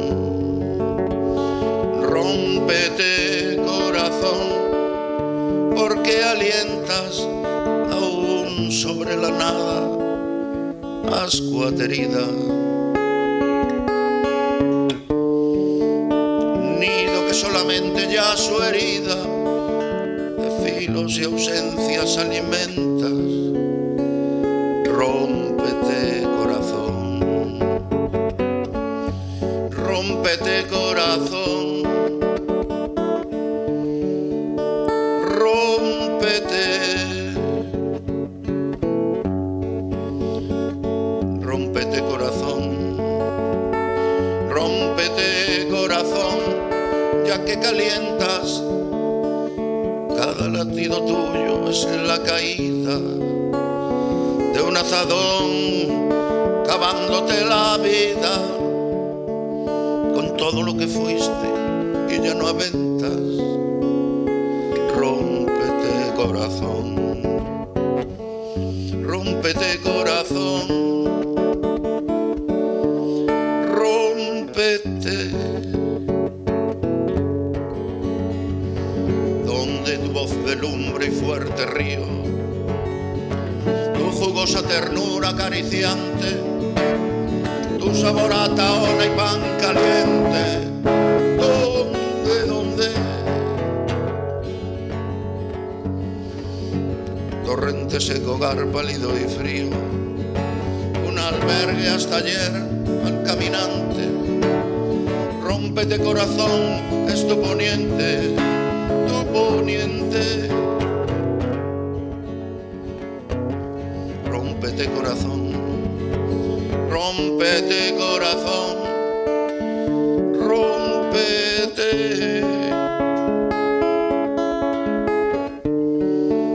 Si llegáis ya tarde un día y encontráis frío mi cuerpo, buscad en las soledades del muro mi testamento.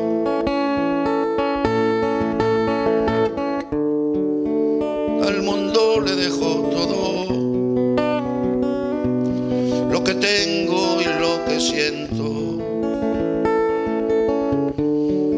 lo que he sido entre los míos, lo que soy, lo que sostengo. Una bandera sin llantos, un amor, algunos versos, y en las piedras lacerantes de este patio gris desierto.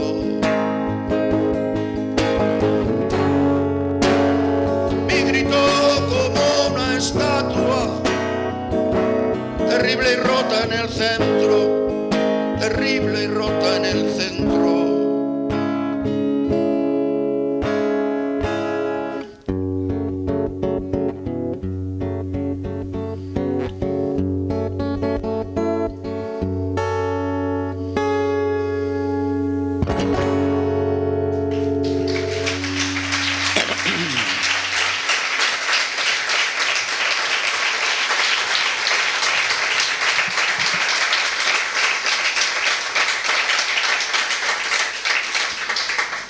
He estado recordando durante la exposición de Pedro Javier otra canción que también le puse música yo, y es un poema de Jaime Gil de Viedma que se titula En el castillo de Luna. Es dedicada, aunque no pudo decirlo en los años 60 cuando la escribió, para no perjudicarle más aún, porque coincidía con el momento en que salía de la cárcel. He unido estas dos realidades, la de José Luis Gallegos, después de 17 años de cárcel, con posiblemente la salida de la cárcel de Miguel Calvo Alcázar. La canción empieza con una postilla del romancero de Bernardo del Carpio, que reza: en el castillo de Luna tenéis al anciano preso, cansada ya las paredes de guardar tan largo tiempo a quien recibiera un mozo, y ya le ven cano y ciego. Yo le puse música, como os digo, hace unos años a este desgarrador poema, en recuerdo a mi padre también, y a todos los que sufrieron prisión, como es el caso de nuestro homenajeado de hoy. En él se relata la tremenda situación de los que tras años de cárcel habían de volver a la vida civil, física y mentalmente destrozados, y ya sin ilusiones ni esperanzas, como seguramente sucedería a Miguel Calvo en aquella España negra de Franco.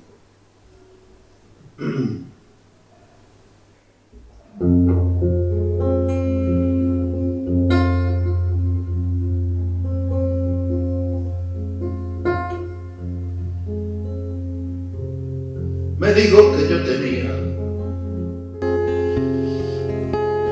solo 10 años entonces, que Tú eras un hombre joven y empezabas a vivir. Y pienso en todo este tiempo que ha sido mi vida entera, y en el poco que te queda para intentar ser feliz. Hoy te miran cano y viejo, ya con la muerte en el alma. Las paredes de la casa donde esperó tu mujer tantas noches, tantos años, y vuelves hecho un destrozo, llenos de sombras los ojos que casi no pueden ver.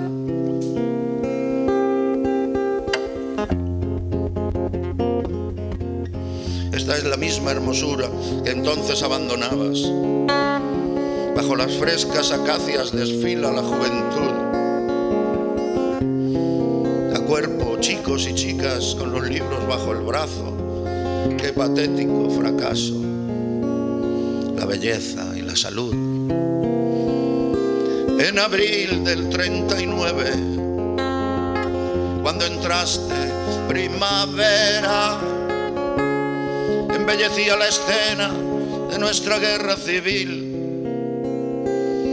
Y era azul el cielo y claras las aguas, y se pudrían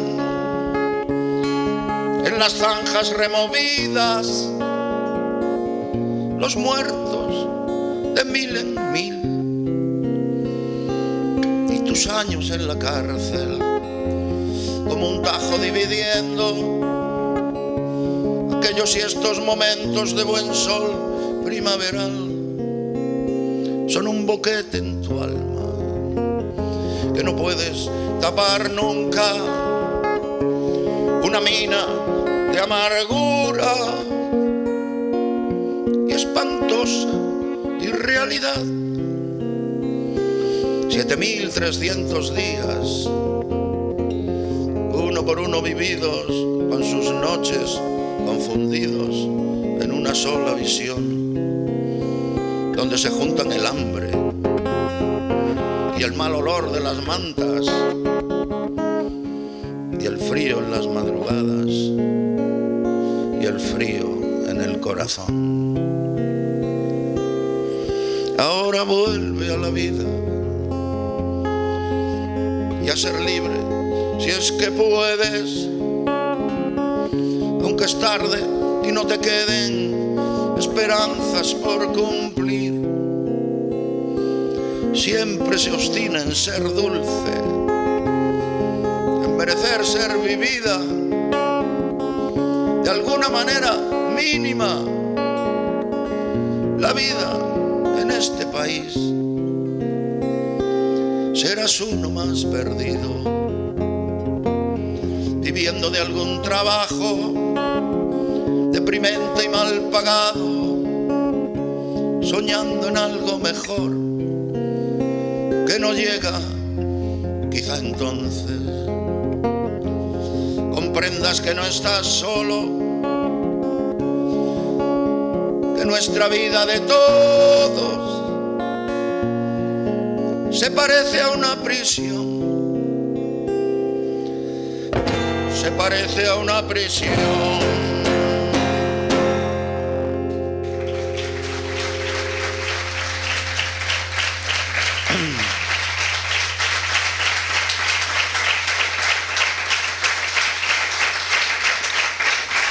Estos poemas son el testimonio de los propios presos o de otros poetas que supieron ver y denunciar esta tremenda injusticia cometida con impunidad por los violentos, entre tantas otras aún peores. Pero el trabajo del poeta siempre ha sido denunciar estas tropelías de los intolerantes, de las fuerzas reaccionarias que van contra el progreso en todo tiempo y lugar, como está sucediendo ahora mismo en media Europa y también aquí. Este verano recibí por redes sociales un poema de Magdalena García Blesa, poeta murciana, hoy residente en Alhama y diputada socialista, denunciando que se arrancaran del cementerio de la Almudena por decisión municipal los versos de otro de nuestros más queridos poetas de entonces, también víctima y mártir de la represión franquista, Miguel Hernández, muerto en prisión por no renunciar a sus ideas. La indignación que le produjo aquello a Magdalena le hizo ponerse a escribir, imagino que frenéticamente, este poema que yo, en cuanto escuché, le vi la música y en plena sintonía con ella sentí que tenía que ponérsela y decírselo. Se lo hice saber, me dio su permiso amablemente Magdalena Sánchez Blesa, y esto es lo que en estos últimos días he estado tramando para cantarles hoy aquí, y si lo desean lo canten, al menos el estribillo que está aquí en la foto. Canción que yo he titulado Vano Intento y que ella llama, con los primeros versos del poema, Intentarán que el pueblo olvide a sus poetas. Poema de de Magdalena Sánchez Blesa.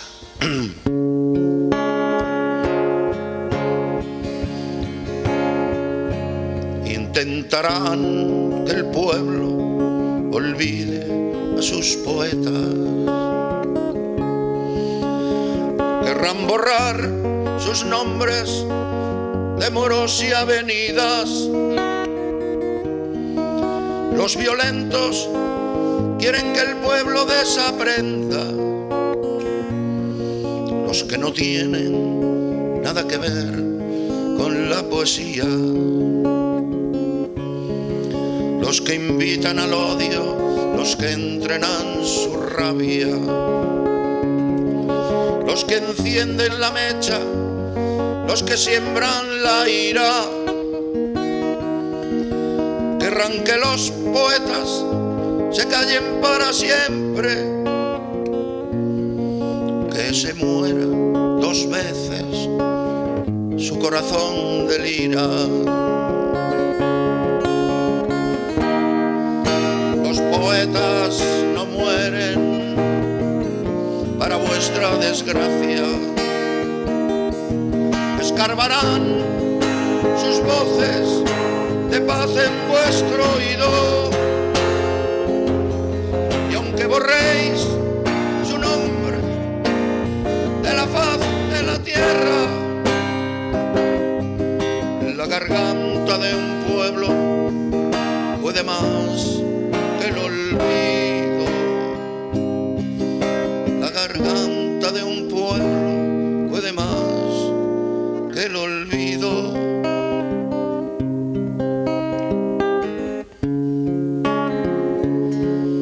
Es difícil que alguien silencie a un poeta. No hay tumba que hermetice su voz de verdolaga. Los poetas no mueren, se quedan para siempre en las cuerdas vocales del pueblo que los canta. Borrarán de las calles el nombre del poeta. Arrancarán sus versos de cristal de una plaza, pero están cincelados en el viento del pueblo. No podrán arrancarlos al pueblo de su alma.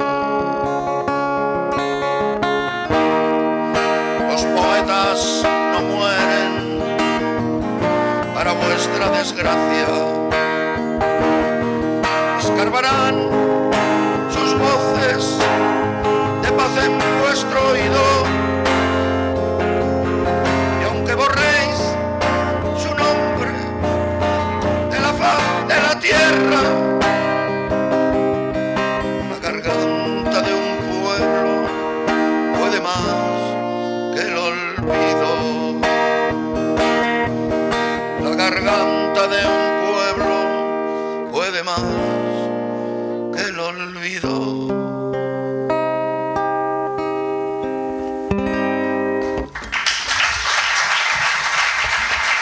Perdón.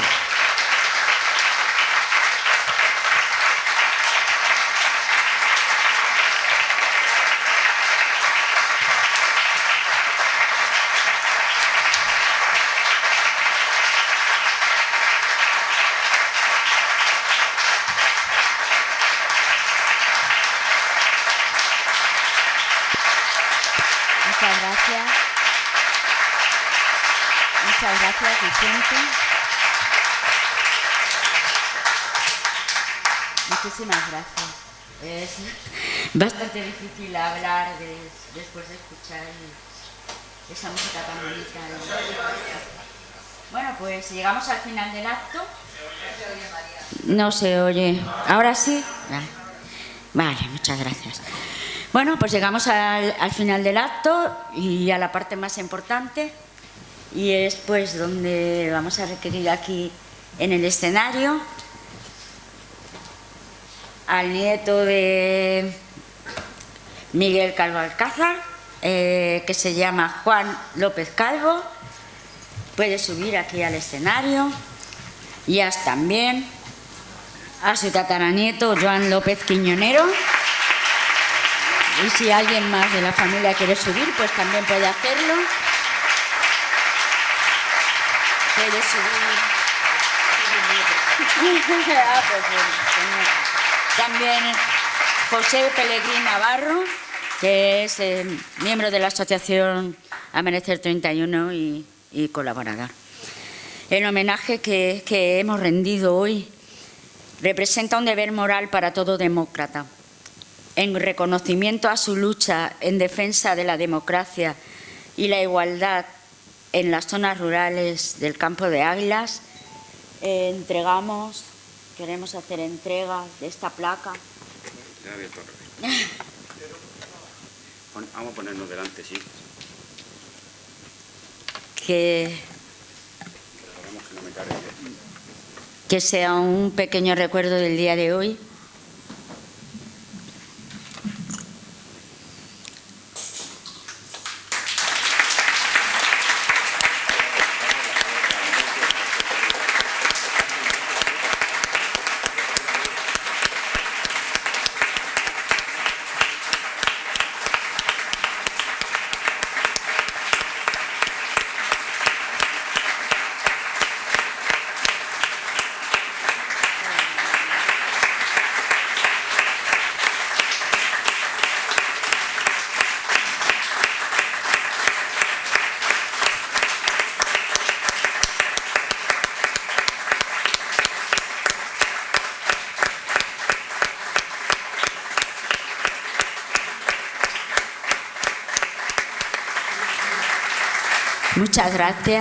Muchas gracias por haber venido, y muchas gracias a todos por haber compartido esta tarde con nosotros. Gracias y hasta la próxima. Y dale la palabra a ellos. No hemos terminado. Perdón, ¿alguien quiere decir algunas palabras? Pues que no. Pues, cuidado.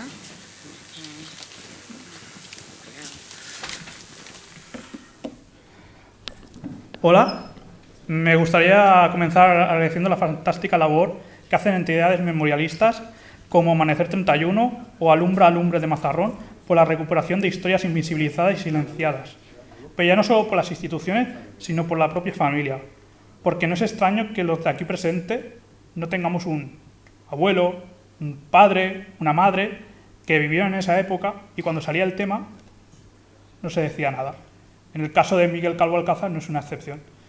Nosotros teníamos claro que había un alcalde pedáneo, que era alcalde pedáneo, que era concejal, pero ni mucho menos teníamos los datos que nos ha aportado Pedro. Por eso también me gustaría agradecer la fantástica labor que hace Pedro Javier López por su investigación desinteresada, porque esto no lo hace uno por interés, ni un interés económico, ni nada, sino por el reconocimiento de la memoria de gente represaliada por el régimen, como Miguel Calvo Alcázar, y por haber organizado este bonito homenaje que servirá para hacer justicia, porque Miguel Calvo Alcázar, a pesar de la injusticia que estaba viviendo, sacando fuerzas, imagino que para tranquilizar a la familia, le decía a su familia, a su mujer y a sus hijas, la madre de aquí, mi abuelo, que la política la había metido en la cárcel, pero la política le iba a sacar de la cárcel. Al final la política no le sacó de la cárcel, le sacó una enfermedad. Pero por fin, casi 80 años después, la política le ha hecho justicia. Por último, catalán.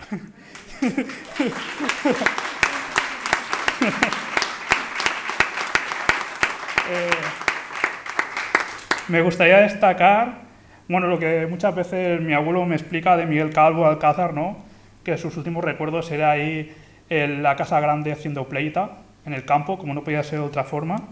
Y sobre todo lo que destacaba es que era una buena persona, que lo único que hizo en su vida fue dar alimento y trabajo a la gente del campo, y yo personalmente creo que una persona buena nunca tendría que estar en la cárcel. Muchas gracias a los...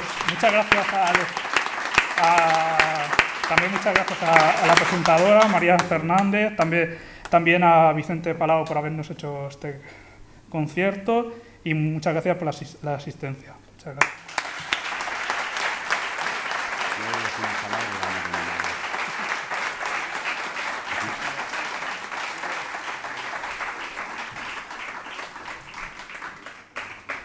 Y llega ya el momento de la despedida de este, yo creo que merecidísimo homenaje, también muy emotivo, y me vaya a permitir una recomendación y una pequeña reflexión. Lo primero, comentar simplemente, que se me ha olvidado antes decirlo en la conferencia, el retrato que está presidiendo este acto, por supuesto, el de Miguel Calvo Alcázar. Juan me contaba que él, porque yo le pedía fotografía, y él me decía que en su casa no tenían ninguna, por tanto una de las primeras cosas que hicimos fue buscar una fotografía suya, en este caso la del cementerio, y esta fotografía y esta recreación es uno de los regalos, uno de los obsequios que os vamos a hacer para que en tu casa pues, también puedas tener una fotografía, un recuerdo de tu abuelo. Quien lo ha hecho es el dibujante argentino Fede Gallardo, a quien desde luego le agradecemos siempre la enorme colaboración que tiene con nosotros. Y luego simplemente unas breves palabras como reflexión y a modo de cierre. Dijeron de Miguel que era un rojo peligroso, y durante años esa ha sido la imagen que ha quedado de él, la que el franquismo quiso imponernos. Hoy demostramos que si bien era rojo, peligroso solo lo fue para aquellos que disfrutaban de privilegios sociales a costa del sudor, las lágrimas y la sangre de los demás. Miguel tuvo claro a quién representar, a la gente del campo, a quienes viven de la tierra, a los campesinos, los jornaleros, los labradores, los aparceros, los agricultores. ¿Por qué será que este pueblo tiene tan mala memoria con aquellas personas que viven en las diputaciones rurales? Mientras los apellidos Muñoz Calero gozan de reconocimiento y lo encontramos muy bien representado en nuestras calles, plazas e instalaciones deportivas, aquellos que sufrieron la tiranía de Franco están relegados al recuerdo exclusivo de sus familiares. ¿Por qué en 2023 nuestro ayuntamiento, nuestro pueblo, mantiene la concesión de la medalla de oro de la Villa de Águila al dictador que le fue otorgada en 1969? ¿Por qué la guarnición militar que ocupó nuestro pueblo al término de la guerra y que es responsable del asesinato de dos jóvenes aguileños, José Antonio González y Mariano Maldonado, que fueron vilmente fusilados y su cuerpo arrojado a un barranco, sin tener en cuenta el daño irreparable que eso podía ocasionar a su familia, a sus hijos de apenas 3 o 4 años? ¿Por qué estos mercenarios siguen siendo considerados como hijos adoptivos de Águila? ¿No representa esto una vergüenza y una ofensa para nuestra democracia, para los descendientes de sus víctimas y para el pueblo en su conjunto? Esto no va de izquierda o de derecha, eso sería muy fácil. Hay que dejar la etiqueta a un lado, porque a veces los árboles nos impiden ver el bosque. Esto va de dignidad, de justicia, aunque sea simbólica, y es que las víctimas de la guerra civil y la dictadura, como Miguel Calvo Alcázar, después de 80 años de silencio, bien merecen, aunque sea, un pequeño reconocimiento por parte de esta sociedad que hoy disfruta de lo que aquellos defendieron generosamente, pagando un precio muy alto por ello. Esto va de aquello que clamaron los franceses hace más de 200 años: libertad, igualdad, fraternidad. Hay que ver, amigos, esta democracia, que tiene buena memoria para quienes colaboraron y ascendieron socialmente durante la dictadura, se ha olvidado de quienes le hicieron frente. ¿Una democracia sin memoria puede ser una democracia plena? Una democracia con muertos en la trastienda. Luego habrá quien se eche las manos a la cabeza. La lucha de Miguel el Pigüé fue por la libertad. Su herencia es la libertad de todos, la libertad que hoy disfrutamos. Hoy es un día para que estemos orgullosos y para que estemos satisfechos. No la familia de Miguel Calvo, que por supuesto. No nuestra asociación Amanecer 31, que también. El pueblo de Águila en su conjunto. Porque hoy repara una deuda histórica con uno de sus más comprometidos hijos. Líder campesino. No importa la ideología ni el partido, dejémoslo a un lado si eso nos confunde. Lo que importa es lo que hizo, por qué lo hizo y por quién lo hizo. Cerramos este acto, Memoria y Dignidad, con Vicente Palau. Vamos a cantar juntos A galopar. Como el poeta, soñamos con ese día en que el mar entierre la impunidad, el odio visceral y la desmemoria. Soñamos con ese día en que personas como Miguel Calvo Alcázar ocupen el lugar que le corresponde en nuestra historia y en la memoria colectiva de su pueblo. En que se haga justicia con los dignos hijos de la España, de la cultura y el trabajo, de esa España a la que Miguel Calvo también representaba. Soñamos con esa España, soñamos también con esa águila. Así que a galopar, que aún queda mucho camino por recorrer. Muchas gracias por acompañarnos y nos veremos pronto.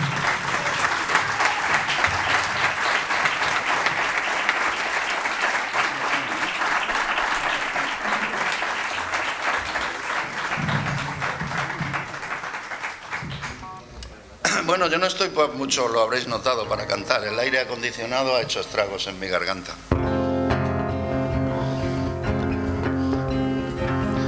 Las tierras de España, las grandes, las olas, desiertas llanuras. Galopa, caballo cuadralbo, jinete del pueblo al sol y a la luna. A galopar, hasta enterrarlos en el mar. A galopar, hasta enterrarlos en el mar. No quede nadie, enfrente no hay nadie, es nadie la muerte si va en tu montura. Galopa, caballo del pueblo, jinete del pueblo al sol y a la luna. A galopar.